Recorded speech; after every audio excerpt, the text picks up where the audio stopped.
Bom dia, tarde, noite, madrugada, pessoal, canal Desmentindo aqui com o Selmo de volta para falar hoje da Mônica Bergamo. Mônica Bergamo tá achando ruim, né, que o governo não consiga convencer a mídia americana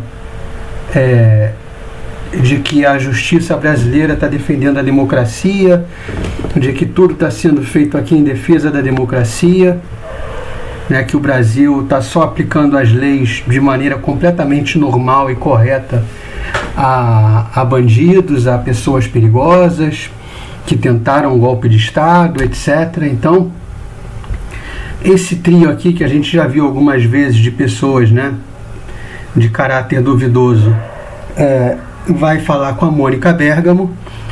E lembrem-se, essas pessoas aqui já fizeram dancinha rindo e cantando dos presos do 8 de janeiro. Então é isso que a gente vai acompanhar agora, mas antes eu peço para vocês, por favor, se inscreve, ativa o sininho, dá um likezinho, tá? Comenta aqui, comenta o que você quiser, compartilha com quem você achar que vai gostar desse conteúdo, tá? Para você é rapidinho, é de graça, para mim faz maior diferença, então eu peço esse favor aí, tamo junto. Mônica Bergamo, a Mônica vai falar sobre as repercussões dos ataques dos Estados Unidos ao Brasil dentro dos Estados Unidos. Ataques dos Estados Unidos ao Brasil, ele já começa, né, com mentira, como se o Brasil estivesse sendo atacado, o Brasil é um pobre inocente que está sendo atacado pelo malvadão Estados Unidos. Esse é o nível de honestidade do sujeito aí, vamos embora. Mônica, o Brasil está conseguindo se defender, explicar está sendo vítima de uma patranha junto aos americanos. Bom dia para você. O Brasil está sendo vítima de uma patranha? Não está sendo vítima de nada. Quem está sendo vítima é o povo brasileiro. Oi, Megali. Bom dia a todos. Pois é, tá difícil, Megali. Eu queria só...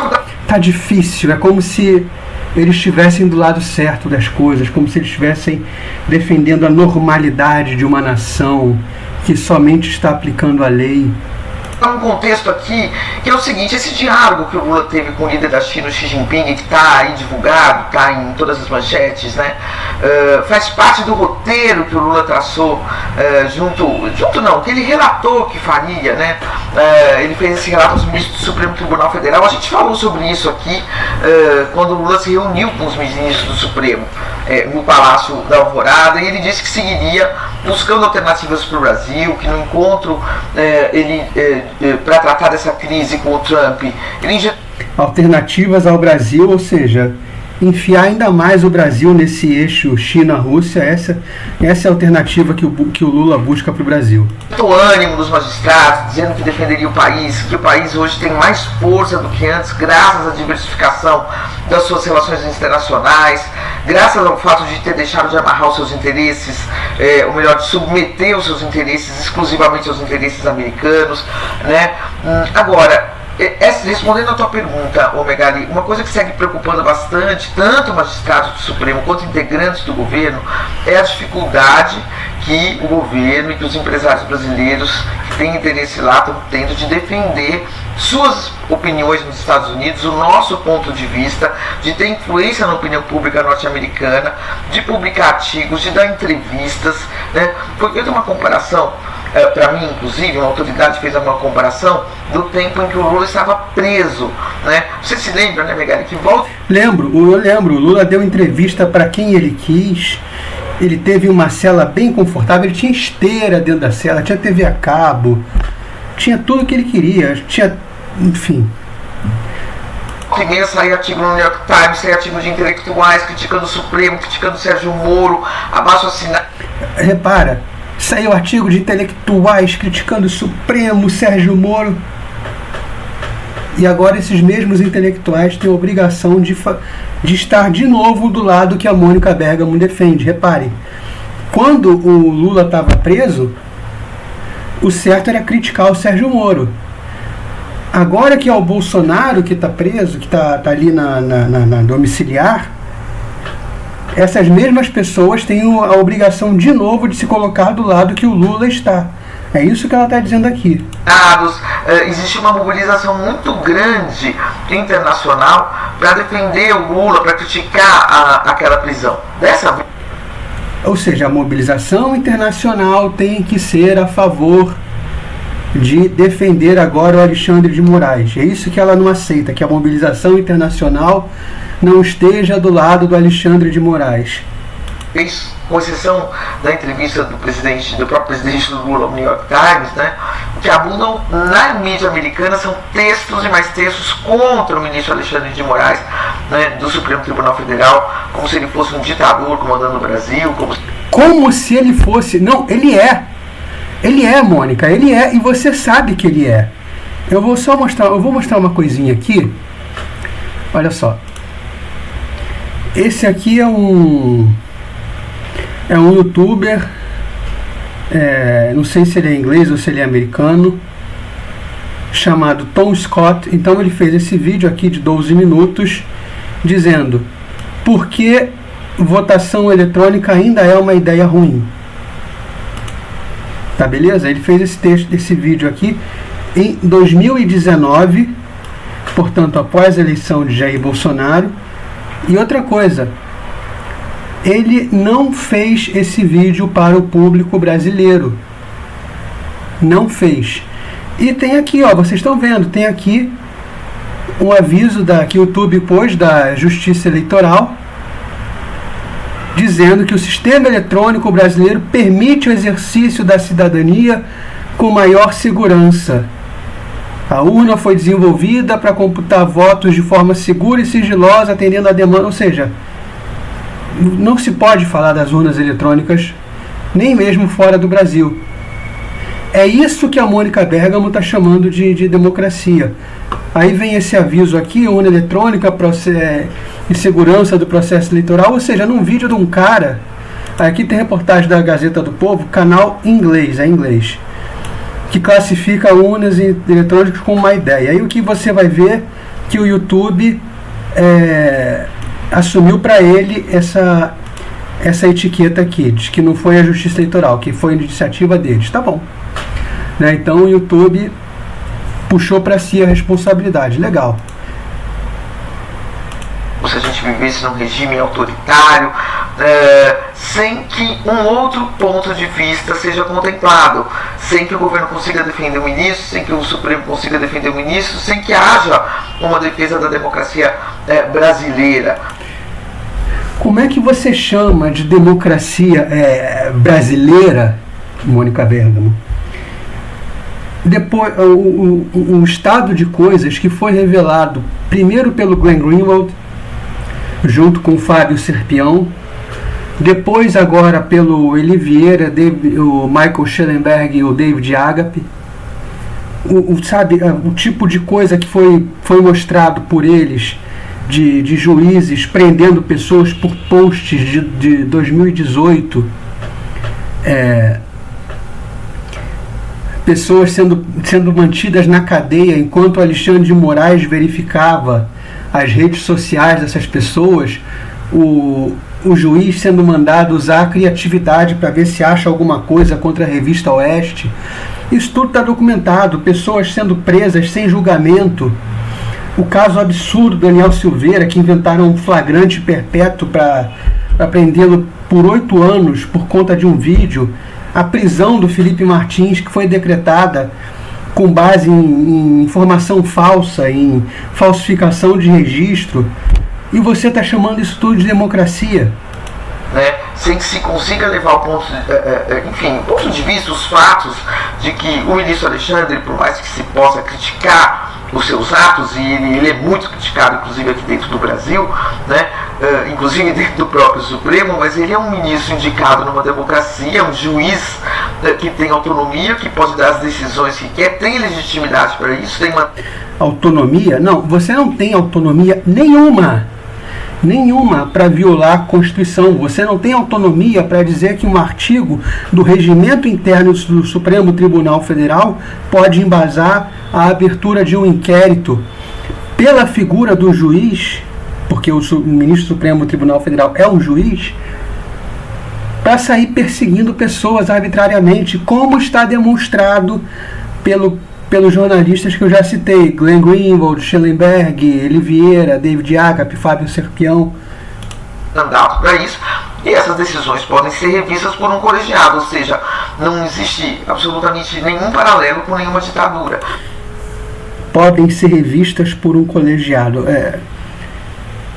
Eu não queria fazer o argumento ad Hitlerum, mas quando as pessoas eram julgadas pelos tribunais ali da Alemanha, naqueles show trials, não era um só juiz, era um colegiado, ali era um colegiado julgando as pessoas, mandando ali para a morte e tal. No caso de alemães que eram julgados ali, como aqueles estudantes, acho que é Rosa Branca, não lembro, eles eram mandados para a guilhotina, por um colegiado. Mas esse ponto de vista não chega na opinião pública. Eu conversei até com uma americana, né? Eu conversei até com uma pessoa do governo brasileiro envolvida nas tentativas de negociação com o governo Trump, que disse que sim, que há essa dificuldade, né? Mas que é difícil, tá complicado. Que na época do Lula era mais fácil, porque o Lula era uma liderança de décadas e décadas, com muitos amigos, com muitas alianças no exterior, em torno da personalidade dele, daquela situação dramática de prisão, mas que agora está muito mais diluído isso, né?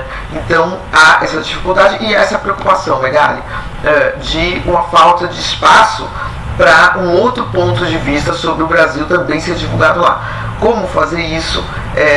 Que essa pessoa que está envolvida diretamente nessas negociações me disse que realmente existe essa dificuldade e que são tantas as mobilizações, tantas as frentes, que isso realmente acho que a Economist, né, tem criticado o governo americano, já criticou o governo americano por impor ao Brasil sanções que na verdade tem fundo político, mas há essa dificuldade, há essa preocupação, Megali, de que não estamos sendo contemplados, os pontos de vista do Brasil não estão sendo contemplados na mídia americana, portanto não chega à opinião pública americana, portanto isso é algo que não nos ajuda, nos atrapalha no momento de negociar, Megali. É difícil, né? Que bom que atrapalha vocês, tomara que atrapalhe mais, e mais, e muito mais.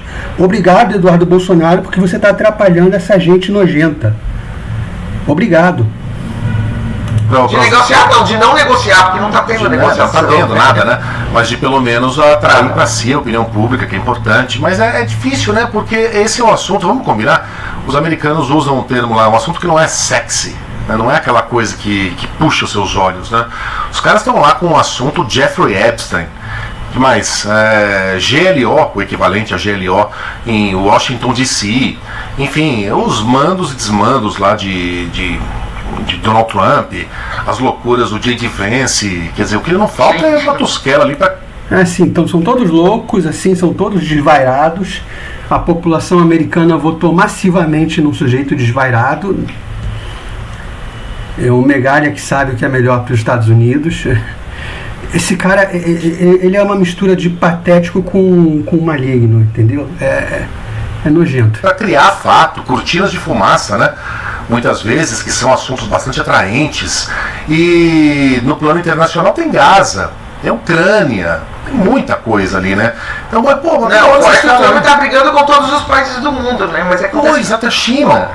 China, Israel, toda hora vocês falam que o presidente Lula deu entrevista ao New York Times, deu, mas, cara, já viu quantas letras são publicadas no New York Times todos os dias? Tá lá a entrevista do Lula, mas não quer dizer que a massa americana terá lido.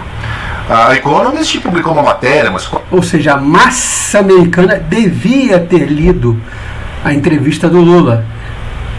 É importante para o Megali que a entrevista do Lula tenha sido lida por várias pessoas nos Estados Unidos para saber a real situação do Brasil. Ele está dizendo que a real situação do Brasil é aquela descrita pelo Lula. Vocês estão vendo o nível desse canalha?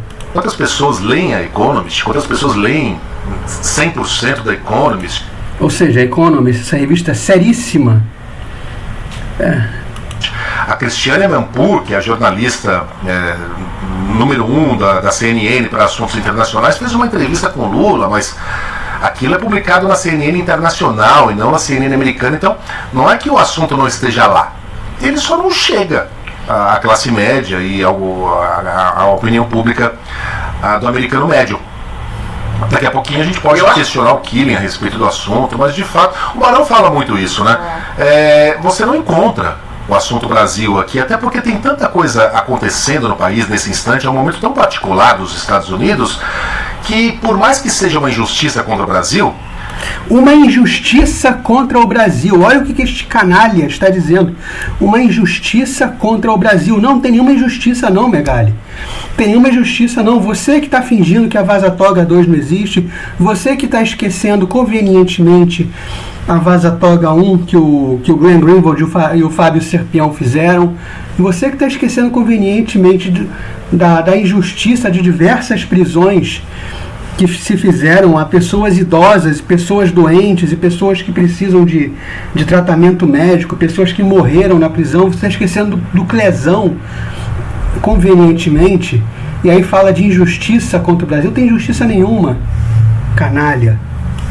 Injustiças provocadas por presidentes americanos não são exatamente uma novidade.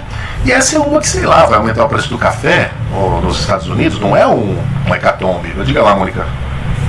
Mas não, eu concordo com você, mas assim, eu acho que o governo se preocupa, quer dizer, não com o fato de, não é a grande massa americana que se quer chegar, mas há alguns setores específicos que podem acompanhar esse assunto, né? E se tem um artigo no Washington...